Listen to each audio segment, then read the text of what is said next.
Sejam muito bem-vindos. Evangelho do Amor. Eu vou contar de 1 a 3 e quando eu disser 3, você vai liberar uma palavra ainda antes de assentar. Uma palavra que determina o rumo profético daquilo que Deus te confiou como verdade para esse ano de 2024. Quando eu disser 3, você vai olhar para quem está ao seu lado e vai dizer para esta pessoa: sustenta a tua fé. Meu Deus! Só isso que você vai dizer: sustenta a tua fé. Ah, Camila, mas a minha fé não é tão grande. Não importa, tudo que está para acontecer depende da fé que você aguenta sustentar agora, tá bom? Então quando eu disser 3, você vai dizer para quem está ao seu lado, mas diga daquele jeito. Sabe assim, quando você compra uma coisa que você pensa que não vai dar conta de pagar e tu tem que dobrar o plantão, mas tu paga? É tipo isso, o Senhor está dizendo, sustenta. Sabe quando a gente era criança que botava um pouquinho mais de comida no prato e percebia que não ia aguentar, mas tinha uma mãe, um pai um pouco mais rígido na área da educação, que não aceitava desperdício, principalmente se a família fosse mais pobre. E aí quando você dizia, não quero mais, aí a mãe dizia, engole. É mais ou menos nessa vertente. Você vai dizer, o sustenta dessa maneira. Como quem diz, você veio até aqui, não tem como voltar não. É daqui pra frente. Ah, mas eu acho que eu criei demais. Ah, eu acho que eu projetei. Ah, eu acho que eu fui um pouco mais além do que onde minhas pernas. Exatamente, porque não é sobre pernas, é sobre fé. Foi o próprio Deus que permitiu o cálculo e um pouco mais além. Aí na hora você pensa, ah, eu fiquei emocionado. Eu fiquei emocionado. E o Senhor me trouxe aqui nessa noite para dizer, agora sustenta. Sustenta. Então quando eu disser 3, você vai dizer a quem está do teu lado, sustenta a tua fé. É 1, preparar. É 2, para de dar sorrisinho, que é para ele entender que é coisa séria. 2,5, você vai dizer, sustenta a tua fé. É 1, é 2, é 3, diga! Isso, diga glória a Deus. Senta dando aleluia. Aleluia. Vai sentando e vai glorificando. Oh, aleluia. Aleluia. Aleluia. Glória a Deus, glória a Deus, glória a Deus, glória a Deus. Nós vemos aqui 2 tamanhos de fé, 2 tamanhos de fé, no mesmo texto, no mesmo episódio. Por que não dizer na mesma passada, né? Numa caminhada, 2 episódios que mostram cada um com um tamanho de fé. Camila, fé tem tamanho? Tem, fé tem tamanho. E como é que a gente sabe que fé tem tamanho? Por causa do resultado daquilo que ela provoca. João, quando tira um tempinho curto para poder falar sobre fé, é como se ele estivesse simulando um diálogo, onde na verdade não é um diálogo, é uma pergunta retórica que ele está fazendo, nos levando a uma reflexão. Como se alguém estivesse perguntando assim para ele, ao perguntar para a gente, mostra-me a tua fé. E aí ele responde dizendo assim, não, vou te mostrar as minhas obras. E aí vendo as minhas obras, você vai ver o tamanho da minha fé. Ou seja, fé, ela tem dimensões. E a comprovação disso está no resultado daquilo que ela é capaz de provocar de acordo com a sua dimensão. Por isso que de vez em quando algumas coisas Jesus fazia e ele dizia, seja conforme a sua fé. Ou seja, não é conforme eu pedi, não é conforme eu determinei, mas é conforme o plano que você estabeleceu, porque você creu, porque você projetou, porque você veio até aqui. E aí tem até um pouco a ver com aquilo que nós dissemos lá no início, sobre o homem fazer planos e o selo vir da parte de Deus. Por isso que o homem de Deus, a mulher de Deus, ele faz planos e ele consagra isso ao Senhor, para que o Senhor possa confirmar. Não é para o Senhor execrar, não é para o Senhor rasgar o papel, é para ele selar, confirmar, acrescentar nos planos que já foram feitos. Então nesse texto, nós temos basicamente 2 tipos de fé, 2 tamanhos de fé e 2 resultados diferentes.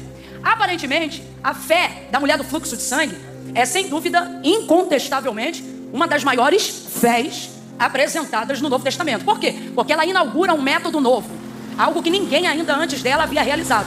Havia um testemunho de Jesus. Qual era o testemunho? O que as pessoas ouviam falar sobre Jesus? Elas ouviam dizer que a todos quanto ele tocava, estes eram curados. Então esse era o testemunho de Jesus. A fé vem pelo quê, gente? A fé vem pelo ouvir, e o ouvir da palavra de Deus. Então Jesus é o verbo vivo e a palavra que se dizia sobre ele, o testemunho que se dava dele e que edificava a mulher do fluxo de sangue, que há 12 anos jazia numa hemorragia terrível que trazia sua vida à decadência, não só financeira, mas social, emocional, enfim, uma série de coisas ruins que estão acontecendo ao longo dos anos através da vida, ou melhor, na vida daquela mulher, por causa da hemorragia que ela tinha. Essa mulher vai vir ouvindo falar de Jesus. Isso aqui é uma coisa tão simples, né? A gente sabe que a fé vem pelo ouvir e o ouvir da palavra, pela palavra de Deus. Então a gente sabe qual é o combustível da fé, a palavra. Normalmente é a palavra. É a palavra que produz a fé que você precisa. Então quando você diz assim, eu não estou me sentindo com muita fé, na verdade o que está te faltando é palavra. Você precisa se apropriar de palavras, verbalizar palavras. Existem coisas na nossa vida que jamais vão ser resolvidas com a nossa mão, jamais vão ser resolvidas com o nosso pé. Todas as vezes que eu falo isso, eu me lembro de Ezequiel, capítulo de número 37. Quem está acompanhando, diga amém. Ezequiel, capítulo de número 37, o Senhor leva ele numa visão que retrata a condição de Israel naqueles dias. E o Senhor deixa ele no meio daquele vale que estava cheio de ossos, e os ossos estavam como? Sequíssimos. E dentro daquele retrato, o Senhor não diz para ele: arruma, mete a sua mão. Não, o Senhor pergunta para ele: filho do homem, poderão viver esses ossos? Ele diz: Senhor Deus Jeová, tu sabes. O que ele está dizendo? Desse vale eu não sei nada, mas do Senhor eu sei o suficiente. Suficiente para quê? Para saber que tu fazes o que tu queres. Aí ele disse: então profetiza, filho do homem. E ao contrário do que a gente pensa quando lê rapidamente, Ezequiel não começou a profetizar não. Quando ele disse: então profetiza, filho do homem, ele ficou caladinho. Foi o Senhor que começou a falar para ele o que ele tinha que falar. Porque profeta de verdade não inventa nada, só repete o que já foi dito. E é isso que Ezequiel vai fazer. Ele fica caladinho esperando Deus dar a direção. Aí ele diz assim: filho do homem, profetiza assim: ossos secos, ouçam a palavra do Senhor. Aí ele repetia: ossos secos, ouçam a palavra do Senhor. E tudo que Deus falava, Ezequiel repetia. Tudo que Deus falava, Ezequiel repetia. Agora vem comigo só por um instante. Estamos falando sobre desenvolver fé pela palavra de Deus. O único método de produzir uma fé verdadeira, transformadora, poderosa e genuína. Agora, veja, se ele está num vale, não é no oásis, é num vale. Num vale, ou seja, escuro, porque o vale é profundo, né? Ele não está cercado de árvores. O texto diz que ele está cercado de ossos. Imagina, crânio para um lado, fêmur para o outro. É uma visão terrível. Se a gente for produzir ou imaginar o tipo de sentimento que aquela visão está provocando em Ezequiel, a única coisa que a gente vai poder visualizar é a sensação de medo. Eu não vejo aqui um ímpeto profético. Não, o cara foi pego a frio numa visão. Tanto é que o texto é claro: me pegou e me tomou. Ou seja, eu não fui porque quis. Quando eu vi, eu estava lá. O texto diz assim, ó: e me deixou lá. Daqui a pouco ele se viu, abre aspas, presencialmente sozinho. Porque primeiro ele vê uma mão que pega ele, mas depois a mão que pegou ele, leva ele e deixa ele lá, não está mais com ele lá. O que prova para nós uma outra coisa, e tem tudo a ver com fé desenvolvida pela palavra. A questão presencial não é o mais importante para desenvolver uma fé genuína. Pelo contrário, às vezes Deus demonstra uma aparente ausência física de mover para que a fé genuína possa aparecer. Como assim, Camila? Enquanto você vê mão de Deus te movendo, você não exercita a fé da mesma maneira. É quando o mover da mão de Deus se ausenta que você começa a ficar atento de verdade ao que ele está falando. Agora veja, o que levantou os ossos no meio do vale foi a mão de Deus? Não, foi a capacidade que Ezequiel tinha de ouvir aquilo que Deus estava falando. Então, de vez em quando, pode te faltar a mão que move aonde você gostaria. Agora, nada disso impede a realização do milagre. Por quê? Porque não é sobre mão, não é sobre pernas, é sobre ouvir a voz que fala com você. É sobre a palavra. Completa aí para mim, por favor. É sobre a... Então ele não está vendo mais a mão que o tomou. Ele está cercado de um vale, num vale cheio de ossos, certamente sentindo a princípio um pouco de medo, mas o texto diz que ele segue repetindo aquilo que Deus está falando. Ele segue profetizando. O que ele está sentindo enquanto ele profetiza? Eu não consigo imaginar que ele esteja sentindo muita coisa além de medo, mas ele segue profetizando aquilo que Deus está falando. Eu imagino que tudo continua escuro como estava antes, mas ele continua profetizando. Não há nada que aqueça a alma dele naquele momento, mas ele continua profetizando. E nas primeiras palavras proféticas não há mover algum no vale. Ele está profetizando é no eco, está profetizando é na voz, está profetizando é na solidão mesmo. O texto diz que demora um pouquinho. Não é que o texto diz que demora, mas se você analisar, você vai ver que primeiro ele profetiza de 3 a 4 coisas, para só lá pela quinta, quando Deus diz assim para ele, ó: diga-lhe assim, filho do homem, porque parece que nada acontecia. Aí Deus vai dizer assim: diga-lhe assim, filho do homem, vento dos 4 cantos sopra sobre este vale. E aí ele dizia: vento dos 4 cantos sopra sobre este vale. E enquanto ele repetia isso aí, o texto diz que começou a ouvir um barulho. Então veja como desenvolvimento de fé não tem associação alguma com sentimento, mas com a capacidade que você tem de reproduzir repetidamente uma palavra que você recebeu, mesmo quando aparentemente toda a realidade parece paralisada diante do que você está profetizando. É exatamente isso que está acontecendo no vale. Quem está entendendo, diga amém.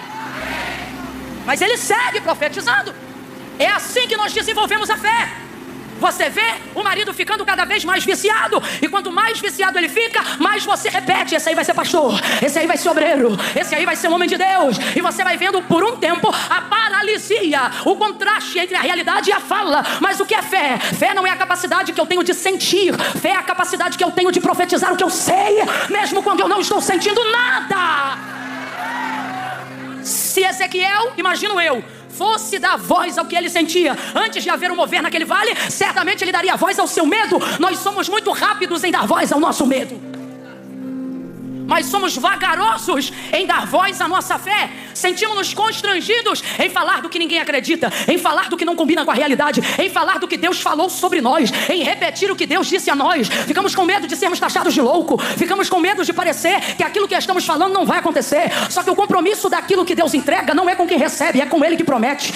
E aí a gente acaba não verbalizando aquilo que Deus falou. Mas Ezequiel verbaliza. Eu tenho para mim que quando ele viu cada osso se juntar ao seu osso, o medo que estava antes ficou até maior. Porque quando Deus começa a mover e você percebe aonde você está, às vezes quando o milagre começa, o medo aumenta. Só que o texto diz que ele continuava profetizando. Agora vamos supor que Deus tivesse feito isso de uma outra maneira. Só por um instante, acompanhe o raciocínio. Imagine que Deus tivesse pego o mapa do esqueleto humano e tivesse dado a Ezequiel. E tivesse dito assim: Ezequiel, é assim que se constrói, ó, o fêmur, a bacia na espinha, espinha nisso, crânio, coloca assim, desce dessa maneira. Se ele tivesse um mapa do esqueleto humano e com as mãos, sem precisar dizer nenhuma palavra, ele pudesse unir cada osso ao seu osso, ele também seria capaz de fazer essa obra. Mas ela não seria tão perfeita por dois motivos. Primeiro, ele jamais saberia se o osso do fêmur que ele está colando na bacia é o osso da mesma pessoa. Segunda coisa, imagine o tempo. Eu quero que você diga após mim, diga tempo. O tempo que levaria para ele fazer isso com as mãos. Mas às vezes nós queremos usar o tempo da revelação profética para fazer com as mãos o que não temos coragem de fazer com a voz, o que não temos coragem de fazer com a língua, o que não temos coragem de fazer com a boca. E gastamos anos da nossa vida fazendo com a mão, na força do braço, na força dos pés, na força do dinheiro, na força da influência, tornando físico aquilo que Deus deixou claro na visão. Qual é a clareza da visão? Deus não disse arruma com a mão, Deus disse filho do homem, profetiza. Camila, eu ainda não entendi, vai entender agora. Deus está dizendo, você está cansado porque está dando para a mão um trabalho que estava na tua língua.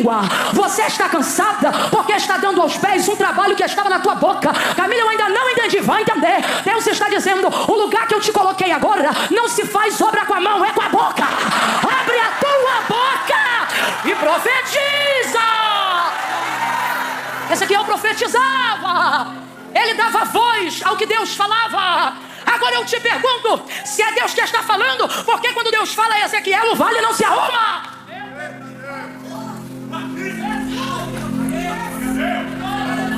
Mas Deus levanta Ezequiel.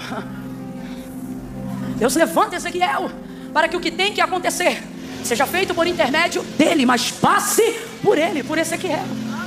Escute isso aqui. Deus está dizendo para alguém aqui: sou perfeitamente capaz de fazer absolutamente tudo, por mais contraditório, contra a sua realidade que pareça. Eu vou fazer o que eu falei. Agora, Senhor, se tu vais fazer, se tu és capaz, por que eu não estou vendo essa realidade da minha vida? Porque Deus está dizendo, não é porque eu vou fazer que significa que eu admita que vou fazer sem você. Você quer ver? Quando o Senhor determinou que iria ressuscitar Lázaro, depois que já estava morto há 4 dias, ele chamou os seus discípulos e disse assim: Lázaro, nosso amigo dorme, mas eu vou despertá-lo. Vamos voltar lá. Aí disseram assim: Senhor, não volta lá não. A última vez que a gente saiu debaixo de pedrada, de paulada. Se a gente voltar agora lá, vão matar a gente. Se ele dorme, deixa que ele vai despertar. Os discípulos estão fugindo. Aí Jesus diz assim: Lázaro é nosso amigo. E aí ele fala abertamente: Lázaro está morto, mas eu vou ressuscitá-lo. Agora veja, Lázaro está morto, mas eu vou ressuscitá-lo. Vem comigo, olha a palavra dele: Lázaro está morto, mas eu vou ressuscitá-lo. Então já está decidido que Jesus decidiu ressuscitar Lázaro, sim ou não? Sim ou não? E ele depende da ajuda de alguém para trazer Lázaro para a vida? Depende, gente, de absolutamente ninguém. Mas enquanto não convence os discípulos, não chega em Betânia. Aí depois chega em Betânia, enquanto não convence Marta, que é a primeira pessoa que recebe ele, não ressuscita Lázaro. Aí depois de convencer Marta, ele diz: cadê Maria? Aí Marta chama Maria e ele convence Maria. As mesmas palavras que ele disse para Marta, ele também diz para Maria: eu sou a ressurreição e a vida. Ainda que ele esteja morto, ele vai ressuscitar. Terceira e última coisa, olha o que vai acontecer. Se Jesus já sabia que ele estava morto, sabia que era 4 dias, e já estava decidido a ressuscitá-lo, Jesus também sabia onde ele estava sepultado, sim ou não? Sim ou não? Mas não foi lá, disse para Marta e Maria: me leva, me mostra. Tem coisa na nossa vida que está como o vale de Ezequiel, seco. Tem coisa na nossa vida que está como a morte de Lázaro, sendo comido de bicho, em estado de putrefação. E você diz: cadê a promessa? E o Senhor está dizendo: me leva lá. E o que o Senhor falou, Deus também dizia o que Ezequiel tinha que dizer, mas os ossos não se moviam à medida que Deus falava, se moviam à medida que Ezequiel profetizava.